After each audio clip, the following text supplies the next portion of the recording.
ఇంకా pole percentage same 50% దగ్గరనే కొట్లాడుతోంది. So మీరు చూడొచ్చు 50% బీఆర్ఎస్, 50% టీఆర్ఎస్. సో ఇంకా కామెంట్స్ వస్తున్నాయి, BRS party name change to TRS అని. ఏదో ఒక రోజు ఆ మనిషే మీ మనిషి అయిపోతాడని చెప్పి ఒక కామెంట్ వచ్చింది. టీఆర్ఎస్ పార్టీ రాగానే కొల్లాబ్ అయిపోతుందని. సో టీఆర్ఎస్ పార్టీ డైరెక్ట్గా ఇందాక ఆకాశ్ కాలర్ కాల్ చేసి మాట్లాడుతున్నట్టుగా అటు కవితకి ముఖ్యమంత్రి కావాలని ఉంది, ఇటు కేటీఆర్కి ముఖ్యమంత్రి కావాలని ఉంది. మరి పిల్లల్లో ఇద్దరు ముఖ్యమంత్రి కావాలన్నప్పుడు కేసీఆర్ ఏం చేయాలి? అందుకే ఆయన కవిత చేత కొత్త పార్టీ పెట్టించినట. చూసారా, పబ్లిక్ కూడా ఎంత అవేర్గా ఉన్నారు తెలంగాణ పబ్లిక్ అనేది. అంటే వాళ్ళు కలుగుతున్న అనుమానం ఎంతటి స్థాయిలో ఉంది. ఆయనే స్వయంగా పార్టీ పెట్టించినట్టు రేపటి రోజున అవసరమైతే షర్మిలా పార్టీ లాగానే ఈ టీఆర్ఎస్ పోయి బీఆర్ఎస్ విలీనం అవుతుందంట. పబ్లిక్ రెస్పాన్స్ అది, పబ్లిక్ రియాక్షన్ అలా ఉంది. పబ్లిక్ కూడా ఇంత తెలంగాణ ఉద్యమం తర్వాత 10 ఏళ్ల పరిపాలనలో ఇప్పుడు పబ్లిక్ మీరు నాయకులు ఏమనుకుంటారంటే పబ్లిక్ ఏం తెలియదు, వాళ్ళు ఏం పట్టించుకోవట్లేదు, మనం ఏం చెప్తే అదే ఆడుతున్నారు. ఒకరోజు పెట్రోల్ బంకుల దగ్గరికి అని చెప్పి పెట్రోల్ బంకులో ఎంగేజ్ చేద్దాం మనం పబ్లిక్ని, ఒకరోజు బస్సులో బంద్ అందాం, పబ్లిక్ని అంతా అక్కడక్కడనే కన్ఫ్యూజ్ చేద్దాం, మన పని మనం చేసుకుందామని పొలిటీషియన్స్ అనుకుంటారు బహుశా. కానీ మిమ్మల్ని పరిగెత్తించే పబ్లిక్ ఉన్నారు తెలంగాణలో.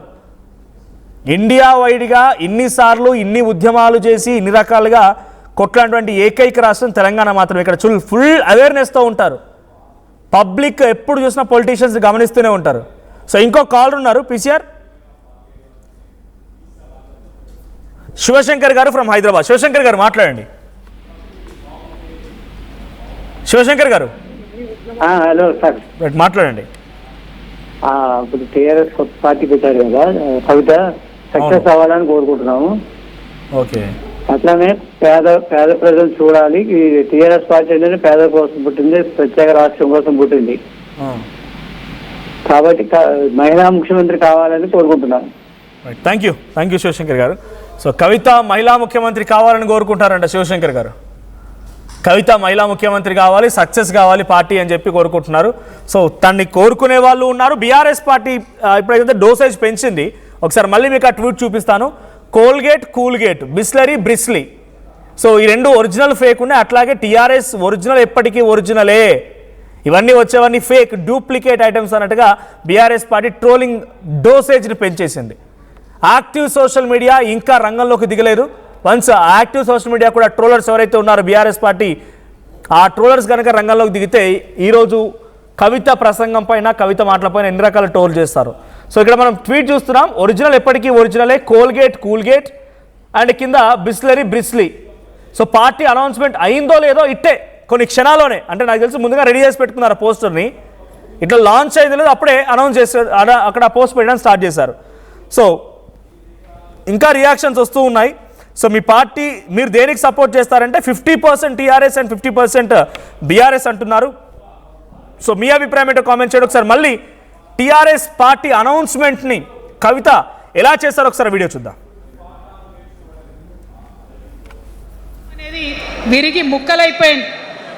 ఆనాటి ఉద్యమ మన పార్టీ పేరు చెప్పాలా? రెడీయా? టీఆర్ఎస్.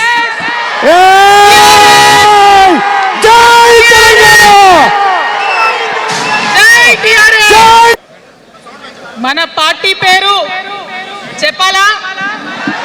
రెడీయా? టీఆర్ఎస్.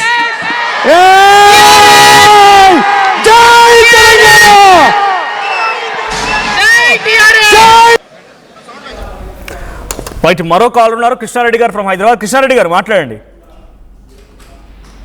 సార్ నమస్తే. సార్ నమస్తే అండి.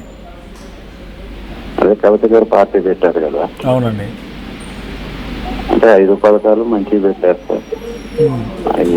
పథకాలు ఏం కాదు, హామీలు అవన్నీ హామీలు. ఉచిత వైద్యం, వ్యవసాయ రైతులకి కొంత సపోర్ట్ చేస్తానని చెప్పడము, ఉద్యోగ నోటిఫికేషన్ల గురించి చెప్పిన మాటలు అవన్నీ హామీలు, వాళ్ళ పార్టీ ఎజెండా హామీలు అవన్నీ. అదే అవి నెరవేరాలని కోరుకుంటాం సార్ మేము కూడా. థ్యాంక్ యూ మద్దతు అయితే ఖచ్చితంగా కవిత గారు. రైట్, థ్యాంక్ యూ కృష్ణారెడ్డి గారు. సో తను ఇచ్చిన హామీలు నెరవేరాలని కోరుకుంటున్నామని చెప్పి చాలామంది కాలర్స్ చెప్తూ ఉన్నారు.